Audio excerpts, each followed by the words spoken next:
I talk about Angelo Kouame, since his naturalization is one step away. So the signature of the president is the only thing missing. But if this is pushed through and he's been a naturalized player for this year, do you think he'll be ready to suit up for the Gilas Pilipinas team for the OQT and the qualifiers? Well, I think that Ange is still on a learning curve. He's still a Mhm. young player, and he's particularly young in terms of his years in the game. And he's not a kid anymore, but in terms of basketball, he's still kind of a teenager, I guess you'd say. So he has a lot to learn. Still has a lot more development, and part of that is going to be playing in these competitions and getting the experience of going up against high-level international players. So it's an exciting process for him, but I don't think, you know, the day that Ange is given his Filipino passport, that's not going to Mhm. make him a better basketball player. Mhm. You know, the work has to go in, and he is working hard. The development process has to take place over time. And, Mhm. time is the critical element along with the coaching that he's going to get and the opportunities he's going to get. So Mhm. it doesn't, there's nothing magical about becoming naturalized and all of a sudden you're this NBA level, elite level pro. You have to, do the work and you have to develop your skills. But Mhm. I think we've all seen that Ange has a very, very big ceiling, a very high ceiling, and he just has to continue to work towards that ceiling. And we're Mhm. going to have a tremendous Filipino basketball player for more than a decade, and that's a big factor in why we've gone with a young player. Mhm. So we won't see Ange Yeah. Kwame for this qualifiers if ever he's granted the Yeah. naturalization. But how about his career in Ateneo? How will it affect his basketball career in your team, Yeah. coach? Well, I think we will. I want to correct you there. I think we will see him playing in Gilas Mhm. this year if the final hurdle is conquered, because right now we don't really have many other options. For Um, naturalized player. so I think we Right. will.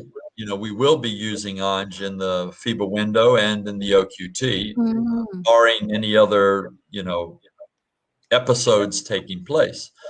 Mhm. But your other question again, Sarah? I'm sorry. How will it affect his career in Ateneo if he's granted a Philippine passport? Well, I don't expect it to have any impact. I think Mhm. Ange will play out his eligibility at Mhm. Ateneo, and then he will turn pro. And Mhm. when he turns pro, we'll see what options and opportunities are available for him, whether they're here in the Philippines, whether he's a full-time Gilas player, or whether we send him out somewhere to play professional basketball with a proviso that he's always available to come back when Gilas Mhm. calls. So I think his future has some question marks over it, but I think it's going to be a very bright future. And there's no question when you talk to Ange, he is 100% committed to Gilas, Mhm. the country of the Philippines. He's very, very grateful for this opportunity. And he intends to pay homage to this Mhm. opportunity by always representing the country in the best way that he can with pride. Mhm.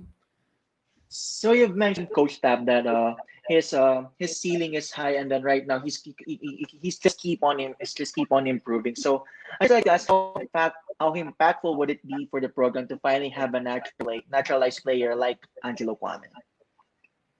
Well, I think it's great for the program. I think it's not just great in the short term where we get a big injection of talent right away, but I think because it's Ange and nobody else, I think what we have done is we've given the program long-term stability in the naturalized role.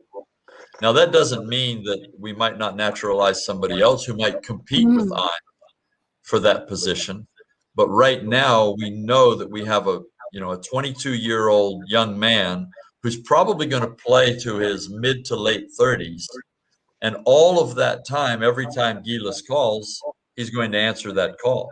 That's a huge advantage for a program. And when you look around the world, you don't see other countries doing that sort of thing. Most Mhm. of them bring players in that are already in their prime and they play them for 2 or 3 years and then they're gone. So this allows us to have continuity in a very, very important position in the program, and we've done that by design. That's a conscious decision that we have made to go with a younger naturalized player to get a longer tenure Mhm. out of his commitment to the country.